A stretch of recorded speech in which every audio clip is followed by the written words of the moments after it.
Market Vitals live. The levels you need to triage the market. HFR from the floor. Mistrade suspended. Today, first ever Market Vitals streaming live in front of a live studio audience. All right. Keep it down in the studio audience, by the way. All right. You're here for observational purposes only. Second chair, as we like to say in the business. Good morning, Matt. Morning, Bobby. How you doing? I'm doing great. Ready for Matt, let me say something right away coming out, because we said we're going to get to things rapid fire today. But I want to get back to there we go. The breaking news. Breaking news of the World Economic Forum. Elites trust each other more and more. Unfortunately, the rest of us scumbags, we don't trust them at all. My question to you, Matt, is it seems to me you shared this inside the room, Woodstock, Matt, for August 15th, 1969, more than 50 years ago. My question to you, Matt, what the hell happened to all the rebels? I mean, this really was one of the great rebel uprisings in Americana. What happened? Well, I think they all got paychecks from the government to tell you to go get vaxxed. And I mean, my point is a musical uprising here, Woodstock. Neil Young wasn't there, was he, or was he there? Yeah, he was definitely there. Yeah, Neil Young. Yeah. Weren't you against an overreaching government that told you where to think, shit, piss? I mean, it's unbelievable. Yeah. And you shared it, and it just brings this. It's just unreal. Well, I guess he got a nice check, though, so he got to shut his frickin' mouth because of why. Yeah, he didn't have to write songs for a year or go do performances. He could just sit home wherever, and I'm sure he doesn't live in Canada anymore. He's probably on, Malibu, so everything's good. I don't know, Matt. You shared it. I read the article, and then I love it when I see an article and I see an artist I've never heard of. Tim Hardin, Matt, performed by himself with his acoustic guitar, no accompaniment. And part of his set were a couple of smash hits that he had. One was If I Were a Carpenter. I know you love singing that song. And You Were My Lady, covered smash hit. But then the other one was Someone Like You. Rod Stewart made a giant hit out of that one. Yeah. It's great to, and I've never heard of the guy before or since. Actually, the first time I heard about him was today. But probably was able to live a non-rebel life because of those two hits. Just collect. Yeah. Collecting and shutting his mouth. Shutting his yapper. I don't know. I'm feeling fired up.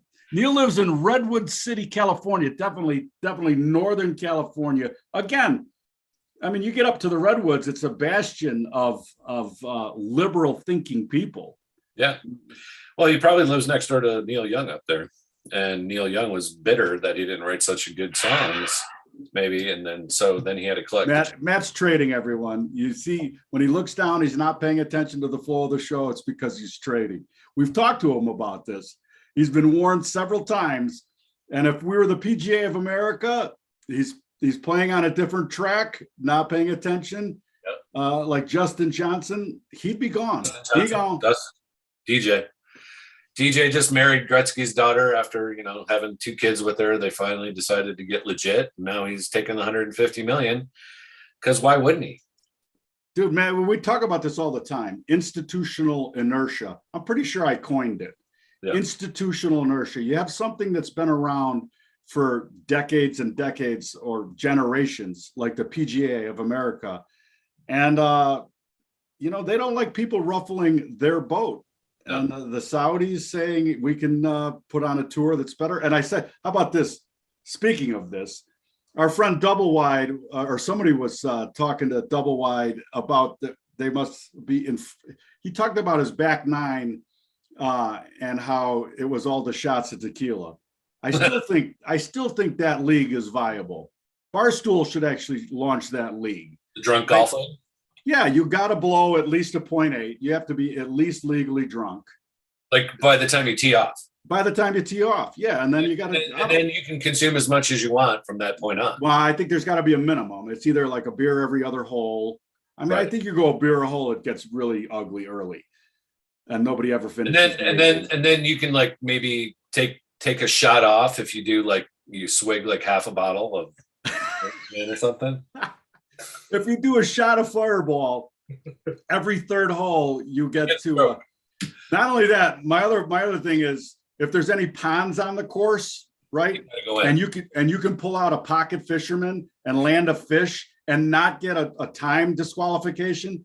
So I'm talking about you're going by the pond, you get a couple side on. You're fishing and hitting them at the other hand. You can't sit there and disrupt the flow of play. But if you can hit that Ron Popeil's pocket fisherman and land a little smallie or largemouth bass, you get 2 strokes off. 2 strokes out.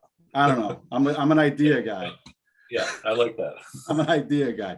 Let's move on because at some point we need to talk about trading. That's what we do. Yeah. Matt, this just out. What's the matter, Colonel Sanders? Chicken? I love eggs, Matt. 3 million eggs a day now produced for supermarkets. Not going to be on the shelves because another fire at a food processing plant. At some point, we're going to say the word again, Matt. At some point, where's the congressional hearings on the food plants that are getting arsoned? What's going on there? Well, are you a conspiracy theorist, or does this happen all the time? Is my question. I don't know. This is from the Western Journal from May 3rd. I thought it was from June 3rd, but I read that wrong. May 3rd. Anyway, they were talking about soybean plant back in May. So we now got the chicken plant that just went up. But I like Liz Churchill. Great English name, by the way, Churchill. Here's a picture of food processing plants that have had accidents burned down that we're not allowed to talk about. I mean, it seems more than a conspiracy theory. I mean, I'm a trend player, Matt. So like, if I can buy calls on more plants burning down, I think that's what I'd be doing. Yeah, I think so too. And there was a huge fertilizer derailment up in Canada. No, it was I saw it. Was it Canada or Europe? No, it was in Canada. 45 or 52 cars. Yeah. Desperately. Tucker talked about it. We got to look at something. Let's look at the grains because it was a soybean plant that was a month ago. The chicken plant was this week, but enough chickens to lay 3 million eggs means that they're eating a lot of grain in order to do that. Yeah, they are, and the grain's disappearing, right? Or rather, it's not needed. So what would you expect the price to do, Bob? Well, you would think that demand would be diminished, so price should go lower. Bring it up. Bring up the beans. So here is I got corn ready for you. Perfect. And corn is trading 731, just 60 cents here. Pretty flat the last few days. It did drop off earlier in the week, probably on this news. And so corn's down, wheat was down big earlier, and it is still down big. And by the way, I don't know if you've looked at wheat. I was looking at the longer term charts before we came on. And look at this. I mean, again, we've been talking about this. It's still bullish on the longer term charts, but it's back into the range. So it's struggling. If it does break below this 970 level, watch out. It's going to move quickly back into value. You know what, Matt? The other thing to add fuel to this fire was the no pun intended. The stats out of Ukraine on how much grain they've actually exported, and it's a giant number. The whole narrative was like nobody's going to get any grain, everybody's going to starve, right. And yet that was blah blah is right, because everybody's a capitalist at some level, right? Yep. Everybody, even the communists. They're all capitalists. Yeah, if you can feed your kids and survive, that's important, I think. So, why wouldn't they grow food? And export it for money. Yeah. So the beans are, solidly in this same range as they have been for the entire year. Let's call it 1550 up to 1750-ish. So $2 bracket, once that breaks, gives you the next $2 move. So buy over 1750, sell under 1550. Let's keep it stupid simple, man. Or you just play the edges, sell 1750, buy 1550. It's the same and thing. then double the other way when if, Double the if other way when it goes the other way. You know, man, we talked about it yesterday. For sure, definitely yesterday's on the show about how the sporting world is mirroring the trading world. Yep. And how it's just been wild in sporting events. Yeah. Wild. Super wild. And last night we had it again. Unbelievable. Unbelievable. I mean, we had first of all, we had Edmonton, one of the highest, it's the Harlem Globetrotters of hockey. They score 1 million points and don't have any defense, but they couldn't score last night. And then Colorado shuts them out 4-0. And then on the basketball side, Golden State was demolishing at home the hapless looking Celtics. They were up 14, like with 6 to go. And then it was like a 30-0 run. It was like 50-20 run in the fourth quarter or something like that. It was insane. So insane. Yeah. And my favorite thing about the whole thing was Al Horford. And I had to take a double. I haven't watched a lot of NBA basketball, to be honest with you, lately. And that means the last several years. But Al Horford, I'm like, Al Horford, like, was that his son? Is that Al Horford Jr.? Because he played in the NCAA finals in 2006. Yeah, so the stat was he had the most games of any NBA player in history that hasn't been to a championship series. So in the playoffs. So he's got more games than anybody else in the playoffs in NBA history. Finally made it to the championship series and went off last night. He sure did, dude. It was beautiful to watch. And and by the way, he's a man amongst boys. I mean, he's a man. The look on Steve Kerr's face was priceless. And what is up with Steve Kerr, by the way? Wearing the mask, not wearing the mask, wearing the mask. I was going to say that's what he gets for politicizing everything. Fuck him. Take the mask off, dude. It's so ridiculous. He's getting paid to wear it too. It's the same. I mean, it gets old. It gets old talking about it, but that's where we are. It is where we are. It is where we are. Matt, I saw that the White House is leaning on our esteemed FDA to allow infants to 5-year-olds get a triple jab regimen. Yeah, emergency orders again, whatever. I mean, none of it's real. Why would anybody go to their doctor and say, "Oh, I want to get that now"? All right, let's look at Moderna just because we like to look at it because they really need you to jab your kid 3 times. That's what they need. Although he said last week he's thrown away 30 million doses because nobody will take them. Yeah, well, he's going to be doing more. By the way, this weekend is the Bilderberg meeting is going on in DC with all the elites. So that's the and I heard that's been going on for like 50 years. 57 years, and I hope you'll be reporting from the meetings there this weekend. Mainstream media or me? I hope you will be. Letting us know because the mainstream media will not be covering it. The Bilderberg back better. Is that what it is? Bilderberg better. Yes, exactly. Building back Burke better.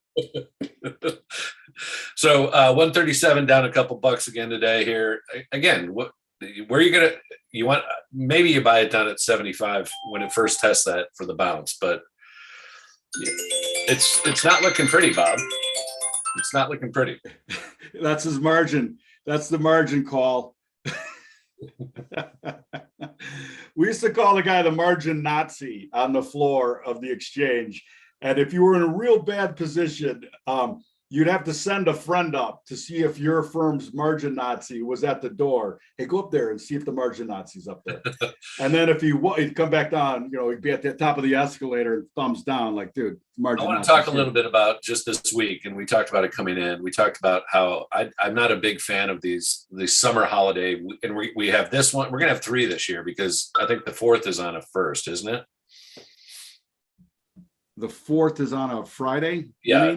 Yeah, I said it first, but yes, exactly. I thought, speaking of mushrooms, the 4th is never on the 1st, unless you're in Canada. I got it, folks. If we're at the school lunchroom, the milk would be through his nose right now. So, but I just wanted to point out, we closed last Friday here at 12/7/17, right? And then we gapped up 110, 160 points or whatever it was Sunday, fell down.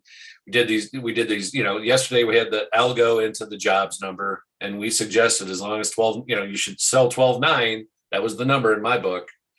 And you're wrong if it goes over 13.1 on a close today. And it didn't happen, right? So if you got short that 12.9, congratulations, you made 400 points. It went down to 12.5, and you just had a nice little bounce just now midday to the pivot right there. And again, if you're paying attention, you sell 640, you just made another 75, 80 points. So it's been a good day, almost a 500 point day in 2 trades. Bingo. Keep it simple. But the thing is, Bob, not much has changed, right? We're still, this whole week has basically been a wash. Even though we're red, we are red for the week. So I want to point that out. If we would have closed over 13.1, I would have said, hey, 14's next. And now, we're not going to close over 13 on a Friday. We're just getting back into the value on the, kind of the 2-3 week chart here, as you can see. So this needs to hold. Like if we close down and get down below 12.4, which I don't think we're going to do today necessarily, but it's possible. This thing looks to me like it needs to go back and test 11.9 again. So we're kind of in this chop area, and this 500 point range needs to resolve itself. 500 up, 500 down. So if we break out above 13,000, look for 13.5. If we fall again, 11.9, 12, that's where we're going to go. Right on. So I think, as we come into the weekend, that should be kind of that's how I'm looking at the market coming into a full trading week the next couple weeks. And we begin rollover next week. So don't forget that beginning next Thursday, I'm fully Septembered. And if you're not already, move to get into the September charts, because that's what the pros are trading now. So between now and next Thursday, you should have views on, and again, the bonds are already there. And let's talk a little bit about the bonds, because I think this is interesting. They've been telling us this rally is not going to continue. They led us to the upside, as you'll recall, and they're leading us to the downside, or they have been leading us to the downside. So take a look at the bonds here, Bob. I mean, they've been hammered again, and nobody's talking about it. Nobody's talking about it after this pretty shitty jobs number again. We rallied as high as, I think this is Sunday, we were 142.23. We top ticked it, and the entire week has just been down, Bob. I mean, we're full bearish again. I mean, bonds back to 138. They were at 135. They went to almost 143. So we're right back, bear market back in control as far as the bonds are concerned. And again, I mean, the headwinds on the stock market technicals be damned. Yeah. The headwinds are real and are not going away. Crude again, hanging in there. Crude back to 120 again, 115, 120. We talked about that yesterday. That range has been very nice this week. The crude has been fantastic. Like if it got down one day to 111, I mean, if you're buying that thing every time it dips, congratulations, because you're really cleaning up. I mean, you're making 10% on every time you enter that trade, basically, and it's sitting here at 119 and got up to 119.50. So again, that when that 119 goes or 120 goes again, I mean, look at these moves this week. Wow. I mean, 111, but you can see right back to value and whoosh, right back up. So that trampoline, these are the things, like this is why you use this tool, because the tool tells you where it's more likely to bounce than anywhere else. And if it doesn't, you're wrong below 108, so yeah, you're risking $3, but you're buying 111 down to 108 basically. Right on, Matt. And to be clear, join the community. And if you're nice, this tool is available for you on TradingView. We can share the script. Yep. But only if you join. Only if you join. All right, Matt. We got the Memorial Golf Tournament this weekend. I don't even know who's leading. I was trying to find that. And I did see Hideki. Was it Hideki? Somebody got disqualified for an illegal club. Who? What happened? I think it was Hideki. I couldn't believe it, by the way, because it was like his fairway wood had a bunch of white lines on the face. Really? Yeah, like so when you're standing at a is that distracting the caddy on the other time? I cannot believe that's a disqualifiable. I think it's because it said WHO on it or WEF. You wanted to pound balls into the WEF, and the institutional inertia of the PGA said no, not going to have it. It's like the PGA is losing control of the governing status of everything going on, huh? You know, I was just thinking again, back to Woodstock. Let's come full circle. Woodstock, the counterculture, government lies. You can't trust them. We need government out of our lives. And then Rolling Stone magazine couldn't be a bigger propaganda paper for government running your life. Right? Couldn't be. There's not I mean, if you think the New York Times is a rag, I mean, Rolling Stone magazine makes Vice look like a mega, super PAC. It's unbelievable. Illegal substance on the face. He was doing lines off the face of his club. It wasn't just white paint, it was white powder. And he was doing snaps between fairway shots. I got to tell you, I'm going to stick with it. Get him the Ron Popeil Pocket Fisherman. Let's add Bass Pro fishing to the PGA. That's our great idea, right? Somebody, I mean, drinking, fishing, and golfing. It's what you want to do anyway. You can't fit it all in one day, so we might as well start the tour where we do.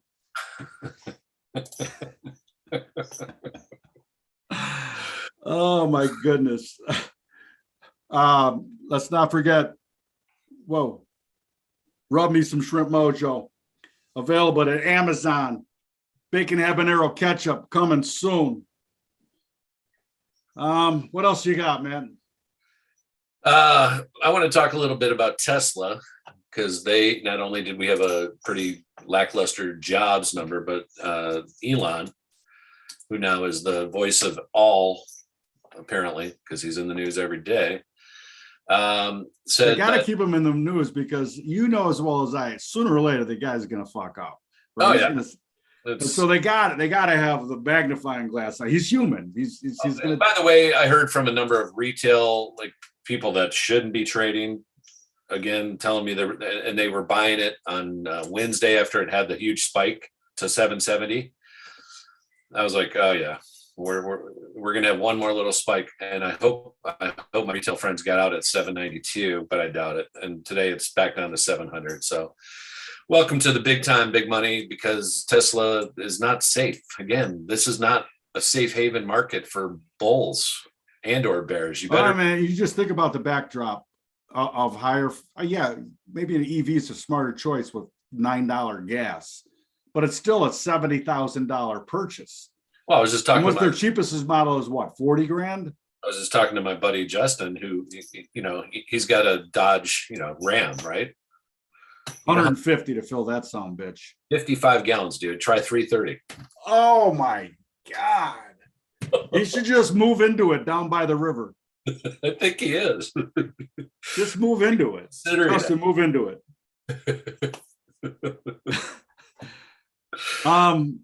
But yeah, Elon's saying we got to lay off 10% of the workforce because Jamie Dimon says there's a hurricane and it's coming ashore. Yeah, well, he basically said, I don't like what I'm seeing in the economy. None of it. I mean, if you're intelligent, you should see this coming. It's like you said, interest rates aren't going down. We're not going back to a bull market.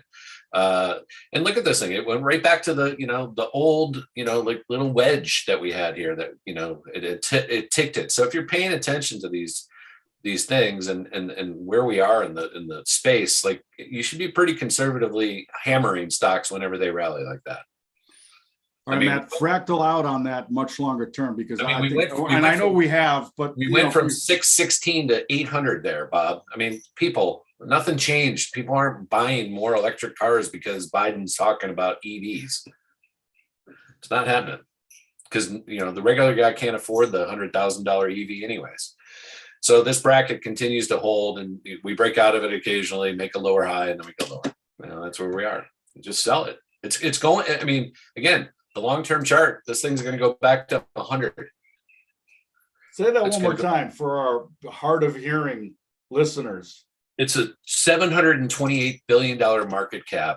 It's going back to 100, somewhere down here, right down here. This is where the value is. Oh, the COVID low, by the way, 66.